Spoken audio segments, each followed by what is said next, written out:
با تمنای صحتمندی شما نشینای برنامه خبری رادیو آزادی را از استودیوی مرکزی رادیو آزادی تقدیم میکنیم. امروز 17 ینور است و نخست سرخط موضوعهای برنامه. گروهی بزرگی روحانیان پاکستان حمله‌های مرگتلبانه را حرام اعلان کردند. شماری از ملاها از امضای این سند خودداری نمودند.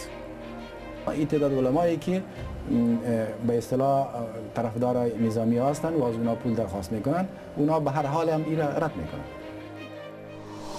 راه مشکل مسافران در حالی که شهرداری مدت است برای تنظیم نقلیات جمعیتی در دوشنبه کوشش میکند، دقیقه های انتظاری ساکنان و ماجراها در نقلیات کم نشده است.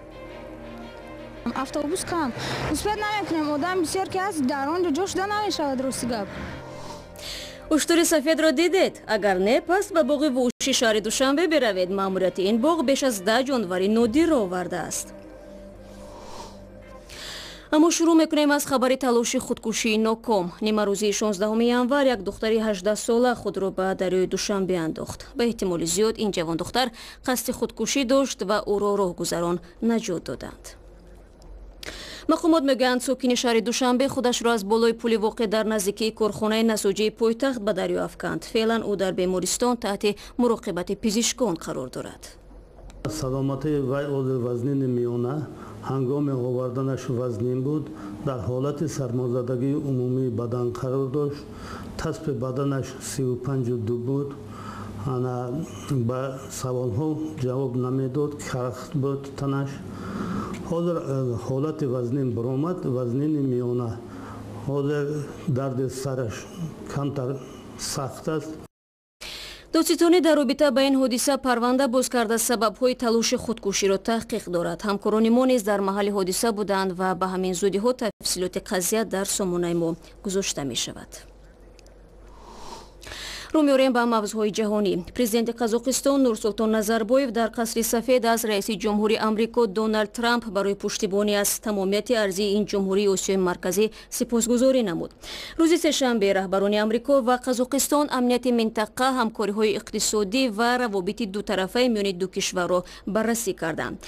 در پایان این ملاقات سران دو دولت با مبلغ 7 میلیارد دلار سازشنامه به امضا رساندند. همچنین نظربایف ترامپ را با اولین سالگرد ریاست جمهوریش تبریک نمود.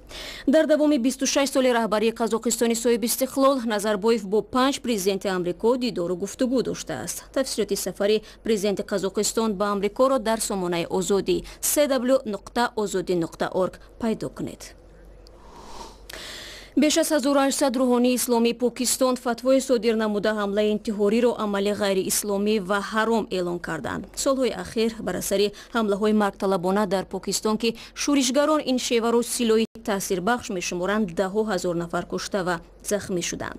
من این موضوع را با محمد امین مدقق رهبر رادیوی مشعل در میان گذاشتم و نخست پرسیدم که فتوای مذکور برای کاهش و یا از بین بردن حمله‌های مرگتلبانه می تواند کمک کند. خب این فتوا توسط پوهنتون بین المللی اسلامی پاکستان که یک دانشگاه دولتی هست، توسط از او طی 6 ماه آماده شده که او از روحانی‌های مختلف پاکستان، هم از سنی، شیعه و مدارس مختلف سوالها شده، سمینارها شده. در طی از او مجموعه امین فتواها را که در او قسمی که شما گفتین بیش از 1800 روحانی امضا کردند، دستخط کردند، این فتوای را تحت عنوان پیغام پاکستان صادر کردند و در این فتوا خونریزی، حملات خودکش و جنگ و جدل های ناحق در پاکستان حرام قرار داده شده. این فتوا به نسبت فتوای دیگر فرقش این است که خود حکومت و دولت پاکستان از این حمایت میکنه، چنانچه رونمایی کتاب در دفتر پرزیدنت پاکستان ممنون حسین در اونجا اجرا شد و مقامات ارشد حکومتی هم در اونجا حضور داشتند. اون ملاهایی که مخالف ارزش‌های غربی هستند و از طالبان و گروه‌های افراطی پشتیبانی میکنند، تا کدام حد این فتوا را دستگیری کردند؟ به نظر من اینجا ارزش‌های غربی هم مطرح نیست.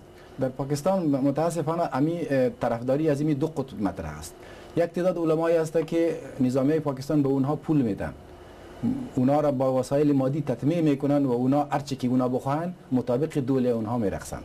چنانچه قبل از اینکه ما به این مصاحبه بیاییم، یکی از همکاران ما با مولانا یوسف شاه که معاون مدرسه مشهور حقانیه است با او مصاحبه داشت و نظر از او را درباره فتوا پرسید و از اونها پرسیدن که 1100 روحانی فتوا دادن که حملات انتحاری حرام است، شما چی میگین؟ اونها گفتند، ما به صراحت گفتند، ما صدایش داریم که ما جزئی فتوا نیستیم، در حالی که حملات خودکش از نظر قرآن و سنت در هیچ شکی نیست که حرام است. اما تعداد علمایی که به اصطلاح طرفدار نظامی هستند و از اونها پول درخواست میکنن، اونها به هر حال هم این را رد میکنن، نمیپذیرن. خب ببینید، در داخل و خارج حکومت پاکستان به آن متهم می شود که از افراطگرایان پشتیبانی می کند و از سرمایه گذاران آن پشتیبانی می کند و به این خاطر حتی امریکا نیز سرمایه گذاری و مبلغ گذاری خود را متوقف کرد. فکر نمی کند که این فتوا یک نوع بر خاطر آرام کردن جامعه جهانی است؟ به نظر من این هنوز هم تلاش های حکومت مسلم لیگ است که رهبرش نواز شریف است تا بتانه جناح نظامی ها را ضعیف بسازه و همی پاکستان را از شر تروریسم و نجات بده. هر قدری که پاکستان آرام میشه، هر قدری که پاکستان قانونمند میشه و هر قدری که جنگ و تروریسم از پاکستان دور میشه، نظامی های پاکستان ضعیف میشه. سپاس فراوان برای اینکه به سوالهای ما پاسخ دادید و خاطررسان میشیم که در مهمانی ما رهبر رادیو مشعل محمد امین مدقق بودم. روز شما خوش باشید. سپاس شما. شما برنامه خبری رادیو آزادی رو تماشا دارید. یک زن اردنی به کار پرداخته است که بخصوص در کشور مسلمانی شغل مردانه محسوب می شود. او با تعمیر ماشین ها دست و آستین ورزده است و میگوید تا جایی در پیشه خود موفق هم هست، ولی خصوصیت کار بلقیس این است که مشتریان او همه زنانند. ساجده میرزا موضوع را ادامه میدهد. در جامعه محافظه‌کار عربی تعمیر ماشین شغل سنتی مردها به شمار می آید. ولی خانم بلقیس بدون تردید به این پیشه مردانه مشغول است. بلقیس بنت هانی 34 ساله با هنر تعمیرگری ماشین ها در قسمت شمالی اردن نام برآورده است. بلقیس تنها ماشین زنها را تعمیر می کند. او صاحب عائله و 2 فرزند است، ولی خویشاوندان به او کمک می کنند که هم به عائله برسد و هم کارش را ادامه دهد. في ناس كثير انتقدت موضوع الميكانيك هذا خاص للرجال. بسیاری ها گمان دارند که مکانیک یک کسب صرف مردانه است. من به آنها گفتنی هستم که فرق ندارد این کار را مرد انجام میدهد یا زن. من جانبداری نیستم که زن کاملا از مرد مستقل باشد. بعضی ماشین های هستند که در تعمیر آنها من از کمک مردان استفاده میکنم. این به عادت و عنعنه های ما هیچ مخالفت ندارد. بین الرجل و المرأة هذا مش تحدي لا للمجتمع ولا تحدي للعادات والتقاليد احنا موجودين فيها.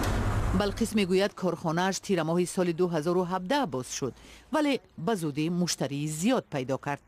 زیرا او یک مکان امن را برای راننده های زن تشکیل کرده است که در آن حضور مرد ضرور نیست. هاي ثالث مرة باجي والحمد لله اني كنت اول يعني زمان قبل ما يفتح هذا الكراج. من چندین دفعه به اینجا اومدم و از مشتریان اولین این استخوانه هستم. الحمدلله که چندین دفعه ماشینم خوب تعمیر شده است. در اینجا تا تعمیر شدن ماشین در یک جا نشسته راحت کردن ممکن است. واجي والحمد لله وارتاح في مكتب اقعد فيه. بلقیس امیدوار است که تعداد بیشتری زنان اردنی توسط کورس‌های تعلیمی استای ماشین و سرگرم کسب‌های دیگر می‌شوند و به این وسیله مسئله بیکاری زنان نیز تا حدود حل خود را پیدا می‌کند. برنامه را ادامه می‌دهیم. روز سه‌شنبه در برلین به شرافت 90 سالگی نقلیاتی مسافربری پایتختی آلمان، شرکت مسافرکشانی برلین و شرکت ادیداس یک چهاره‌بینی مشترک را برپا نمودند. در این چهاره‌بینی 500 جفت پایافزال ورزشی ادیداس با نرخ 180 یورو فروخته شدند. پایافزال مذکور که نشری نوی پایافزال مشهور سال 1993 میباشد 730 یورو نرخ دارد. مردم برای دسترس کردن این 500 جفتی با اصطلاح اکسکلوزیو که هر یکی آن رقم دارد از شب نوبت پویدند. جایزه دیگری که در این پایافزال نهان بود یک بلیت سالانه راهگیری در نقلیات عمومی مسافربری شهر برلین است. аз берлин ба душанбе бармегардем ки дар ин ҷо шаҳрдорӣ муддатҳост талош мекунад кори нақлиёти ҷамъиятиро ба танзим дарорад, вале тавре ҳамкорони мо мегӯянд то ҳанӯз истифода аз мусофирбар дар хиёбонҳои пойтахт мушкилоти зиёд дорад. сажда хуб мешад агар бисёртар рӯй мекардан. баъзе вақт мешад ки ба дарс дер мемонем, одам бисёр аст. хайни ҳозир омадем қариб 5 минут мешани остановкадаи муз нест. транспорт пойдам, дубор пересадку кардам, рафтам, соати кори банк маҳкам шуд, ман квитанси канда натонистам, ду рӯз хеле сарсон шудам, ҷо мондам. бо он ки гуфта мешавад вазъи нақлиёти ҷамъиятӣ дар Душанбе беҳтар шудааст, мушкилот дар ин самт ҳамоно боқист. Мардум аз камбуди нақлиёт шикоят мекунанд, хусусан субҳу шом ҳангоми рафту баргашт. режима медом кай меоя барамха. ҳафт мебарам, фақат намҷа мешинам мерам. дер бошад, не бисёр вақт намешава. мешава. зиёд 40 дақиқа. анбӯҳи одамон маъмулан аз соати 7:30 то 9 субҳ ва ҳамин тавр шом аз соати 5 то 6 ба миён меояд.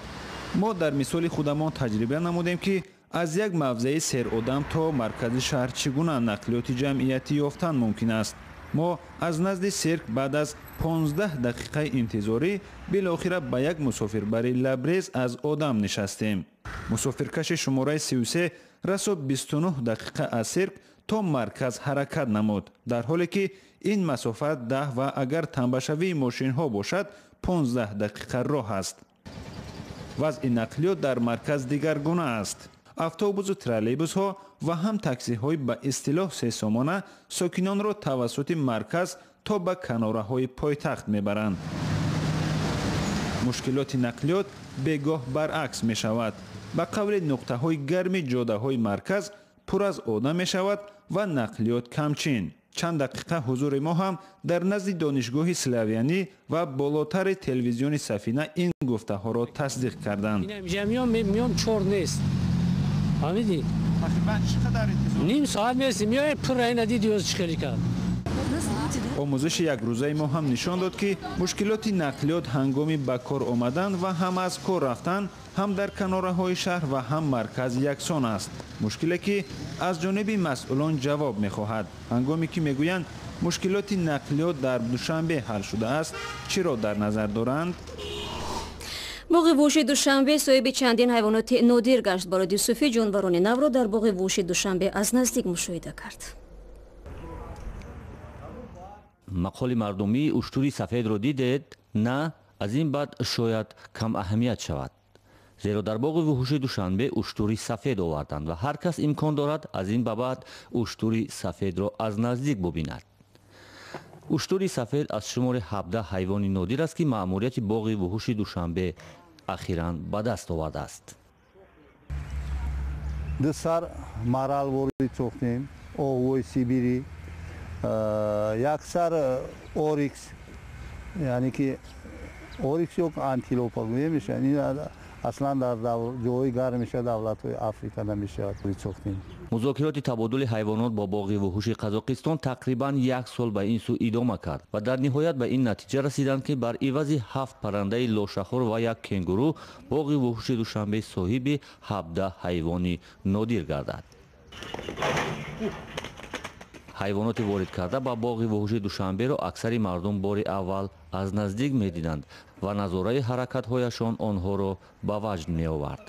ман дар бораи шутури сафед чизҳоро шунида будам, вале надида будам, вале ин дар ин зобқа инро дидам. масъулини боғи ҳайвоноти Душанбе мегӯянд пас аз беҳтар шудани муносибатҳо бо Узбекистон онҳо гуфтугӯҳо бо боғи ҳайвоноти ин кишварро шурӯъ карданд. феълан ин гуфтугӯҳо дар сатҳи пешниҳодоти ҳамкорӣ шурӯъ шудааст ва умед доранд дар ояндаи начандон дур ба табодули ҳайвонот анҷом шавад. дар соли гузаштаи 2017 ба боғи ҳайвоноти Душанбе ҳудуди 50 ҳайвони нодир ворид шудааст ва шумораи умумии ҳайвоноти ин боғи вуҳуш дар маҷмӯъ ба 882 сар расидааст. 15 дақиқае ки дар ихтиёр доштем ба поён расид. ахбори бештарро аз сомонаи мо www.ozodi.org ва саҳифаҳои мо дар шабакаҳои иҷтимоӣ ва озоди видео ютуб метавонед пайдо кунед. рӯзу рӯзгоратон хуш ва то мулоқоти фардо. худо нигаҳдори ҳар яки шумо бошад.